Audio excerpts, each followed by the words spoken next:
বিশ্ব শান্তির বেদিতে সেনাবাহিনীর আত্মত্যাগ ও বীরত্বের মহাকাব্য। বিশ্ব শান্তির জন্য জীবন উৎসর্গ, এটা কোনো গল্প নয়, এটা বাংলাদেশের ইতিহাস।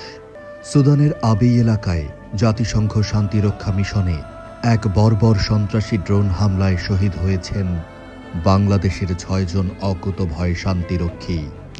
কর্পোরাল মোহাম্মদ মাসুদ রানা, সৈনিক মোহাম্মদ মমিনুল ইসলাম, সৈনিক শামীম রেজা, সৈনিক Shanto Mondal, mess waiter Mohammad Jahangir Alam, laundry কর্মচারী মোহাম্মদ সবুজ মিয়া। এই বীর সন্তানদের নিথর মরদেহ ফিরে আসছে প্রিয় মাতৃভূমিতে। রাষ্ট্রীয় মর্যাদায় গভীর শ্রদ্ধা ও অশ্রুসিক্ত সম্মানে সম্পন্ন হবে তাঁদের অন্ত্যেষ্টিক্রিয়া। এই হামলায় আহত হন আরও ৮ জন বাংলাদেশি শান্তিরক্ষী। তারা সবাই মানবতার অগ্রসেনা।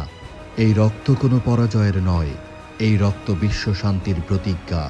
নীল হেলমেটের মর্যাদা রক্ষায় বাংলাদেশ সেনাবাহিনী রুয়ান্ডা, বসনিয়া, সোমালিয়া থেকে সুদান সবখানে শান্তির পতাকা উড়িয়ে চলেছে। আজও বিশ্বের অশান্ত মানচিত্রে বাংলাদেশ মানেই ভরসা, পেশাদারিত্ব, মানবিকতা।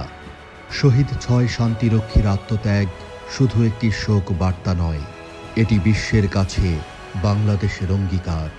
শান্তির পথে বাংলাদেশ কখনো পিছু হটে না।